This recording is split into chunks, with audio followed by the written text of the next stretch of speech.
hadda waxaa la sheegayaa inay TPLF soo rogaal celisay waxaanay haatan qabsadeen jidka weyn ee isku xidhaya Shire ilaa iyo Aksam magaalooyinka intaas oo dhan ku yaala ayaa haatan la sheegay inay TPLF ay dib gacanta ugu dhigtay dagaalo qadhaadh oo aan saacad kaliya ta istaagin ayaa la sheegay in magaalooyinkaasi ka socdeen taasi oo sahashay baa la yidhi markaa in xoogaga TPLF ay ku gacan roonaadaan waxaana la sheegayaa ciidamadii huwanta ahaa ee magaalooyinkaasi qabsaday in haatan wax firxaday iyo wax la qabtay iyo wax markaa cagta ay mariyeen ay TPLF-tu sheegtay inay ka dhigeen haatan waxay u eg tahay inay TPLF soo rogaal celisay oo kolba magaalo ay qabsanayaan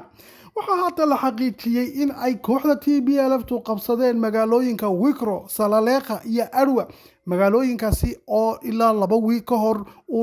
laga saaray xooga TPLF kadib markii ay ciidamada huwanta ay sheegay dhirbaaxo kulul inay ku dhufteen kadibna ciidamada TPLF ay ka yaaceen iyadoo oo la sheegay haatan in waxaan wiigba gaadhin ay ciidamada huwanta ay gacanta ku hayeen magaalooyinka oo ay ku dhawaaqeen waliba in ay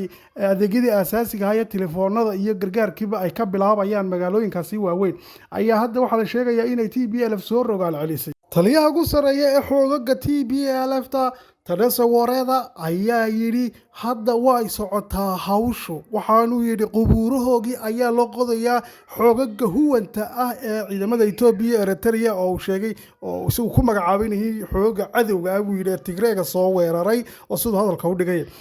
hadda way socotaa buu yidhi qubuuruhii ayaa lagu gurayaa waxaana magaalooyinka Tigreega ay soo galeen ay noqonayaan buu yidhi sidaanu ballan qaadnay qubuurahoogii lagu aasayay xabadna nabad ku noqon mayso buu yidhi waxaana haatan warbaahinta TPLF isla dhex marayaan markaa in kumanaan kun oo ciidamada huwanta ah ay la leeyahay markaasi meel alla meel jaalcid iyo cirib dhigeen oo markaa gam laga dhigay wax dhintay wax markaa farxaday iyo waxay qabteen ayaan ka dhignay bay leeyihiin waa sida hadalka u dhigeen waxaan hadda la sheegayaa gaar ahaan ciidamada ciidamada huwanta ay qabsaday magaalada Aksam in 4 dhinac iyaga haatan laga taagan yahay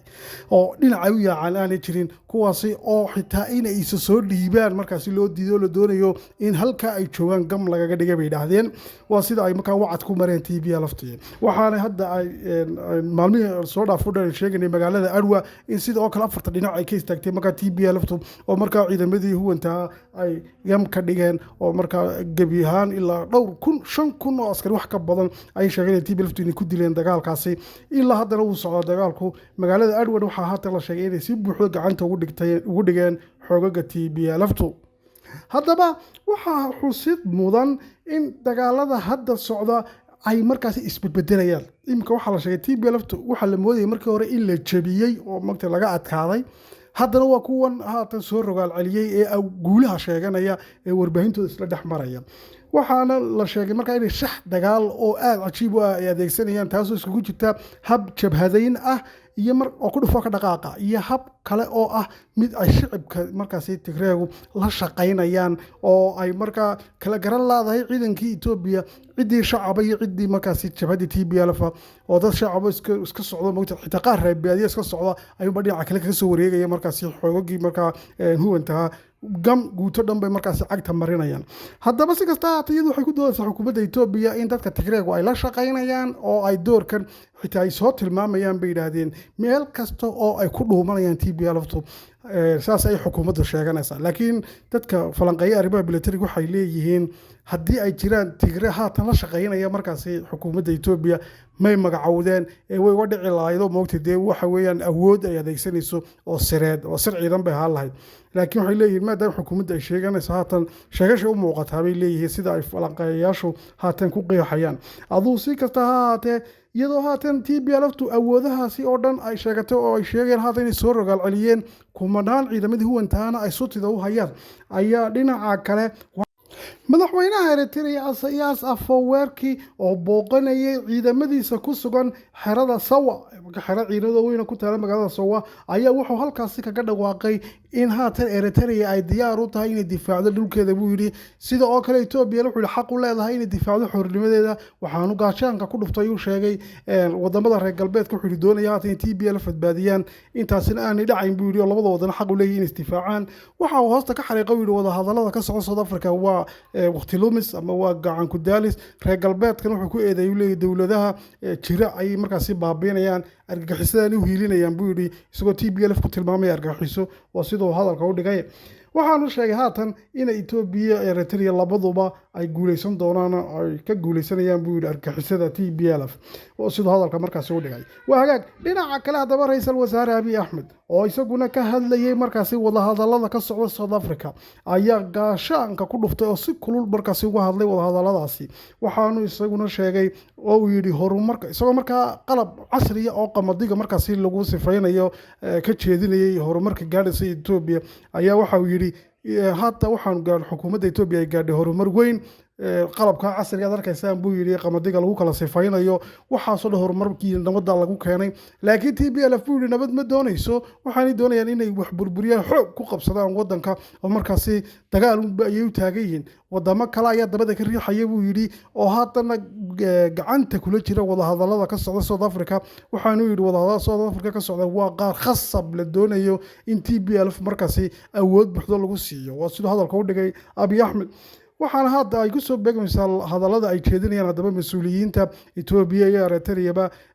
hadallada kulul ee markaasi ay dhaleecaynta kulul ugu jeedinayaan wadahadalladaasi socda iyadoo hadda South Africa markaasi uu ka socdo shir kala doonayo in lagu nabadeeyo oo markaasi heshiis ay kala saxeexdaan xukuumadda Ethiopia iyo kooxda TPLF wadahadalladii waa la ismari laayahay ilaa ra'iisul wasaare ku-xigeenka Dameka Makanon baa loo yeedhay sababo looga yeedhay si markaasi heshiis loo gaadho loo kala saxeexdo waayo markii hore wuxuu diray 6 xubnood baa la yidhi oo aan iyagu go'aan gaadhi karin marka beesha caalamka cadaadis bay saartay waxay yidhahdeen dad iman weydiid markaasi adiga go'aan gaadhay yidhahdeen oo ah gudoomiyihii xalinta khilaafaadka ama dagaalka Tigreega iyo xukuumadda Ethiopia haddaad xukuumadda Ethiopia u saxiixi weydiid markaasi heshiiskan cunaqabatayna lagu saaraya marka waa loo cagajuglay baa la yiraahdo caalamka dhan baa isku raacay Dameka shalay buu tagay haddana ilaa hadda la isma marayo waxaana la sheegay marka in 3 maalmood oo kale marka laga yaabo inay qaadato wadahadalladaasi waxa hadda la sheegay markaasi falanqeeyaasha ay sheegayaan military iyo siyaasadda caalamku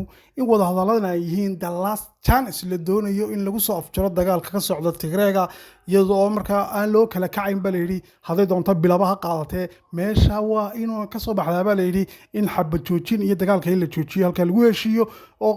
uu noqdo heshiis dhaqangal ah oo aan ahayn ila meerayso ayaa loo baahan yahay baa la yiri oo kii ku xadgudba marka tallaabo adag caalamka qaadi doono sidaa darteed waxa la doonayaa marka in halka qowl cad lagu kala saxeexdo dagaalkaas inaanu soo noqonin marka nabad laga aslaxiyo Tigreega dagaalka la joojiyo haddaba waxa la sheegay taasi in ay dhinacyadu qodob walba wax dalbanayso waxa adkaynaya arrinku wax kala maaha waxa weeyaan laba qodob oo adag bay kala wataan labada dhinac mid waxay dhinaca Ethiopia waxay leeyahay xukuumaddu TPLF hubka laga dhigo markaas baan dagaalka joojinayna oo marka hays qareemayaan oo ku soo biiraan markaas nidaamka dawladda shicib oo in la shicibeeyaa bay yiraahdeen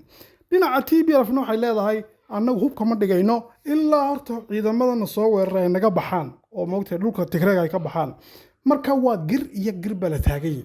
cid damaanad qaadaysa markaas ayaa loo baahan yahay baa leeyahay si arrinkaasi loo xalliyo oo marka labada dhinacba arrinkooda xallin karta taas waxay noqonaysaa uun kaliya lagu kala badbaadaya in international moogtay peacekeepers la keeno ama nabad ilaaliyayaal caalamka ka socda beesha caalamka haddaba nabad ilaaliyayaasha sameyn lahayd qaramadii midoobay waa lagu kala qaybsan yahay oo golihii ammaanka ee shanta ayaa talin jiray 3 waa reer galbeed labadii kale reer bariga ayaa kala raacsan reer galbeedka TPLF bay raacsan yihiin ayaa la yiri dhinacan kale ee wadamada Ruushka iyo China xukuumadda Ethiopia taabacsan yihiin waxaana arrin kasto golaha ammaanka halkii go'aanka laga gaarayba waxa Ethiopia ku saabsan ee soo hordhigaba gaashaanka ay ku dhufanayaan Ruushka iyo China waxay leeyihiin lagama hadli karo arrimaha Ethiopia nabad ilaaliyayaasha ay ka imanayaan waaye midowgii Afrika oo markaasi Ethiopia ay aaminsanayna hadda waxa bal sheegayaan marka activistiyaasha xukuumadda Ethiopia u dooda in midowgii Afrikana Mareykanka ay raaceen oo la duufsaday bay yiraahdeen marka waxa soo socota maalin dhow in ay Ethiopia midowga Afrika gabigiisa gaashaan ku dhufataa la yiri oo marka xitaa xaruntaba ay ka guuraan oo moogtay ka baxay ku dhahdaan iyadoo la sheegay markii horeba ilaa sanadkii hore barnaamijyo hore xitaa waan ka hadalay waxa jirtay oo la waday la doonayay midowga Afrika laga raro Addis Ababa oo meel kale oo moogtay Afrika loo raro hawshaasi way socotay si qarsoodiye socotay laakiin se hadda ayaa moogtahay gudoomiyaha midowga Afrika Muuse Faki iyo waa kuwii maalin dhaweyd kulmay xogayaha arrimaha dibadda Mareykanka Anthony Blinken midowga Afrika ugu yidhaahdeen beesha caalamku waxay doonayso ma anagu doonaynaa cidna ma raacayno marka waa in khasab lagu heshiiyaa dagaalka la joojiya Ethiopia wadi ka daba hadashay tiri ururada iyo wadamada haatan ka soo horjeestay Ethiopia go'aan baan ka gaadhaynaa marka midowga Afrika laftarkiisa in go'aan ka gaadha baba laga yaabaa la leeyahay Brunex ay ku dambeeyaan barnaamijkan intaas ku dhayeetan iyo kulanteena dambe nabadgelyo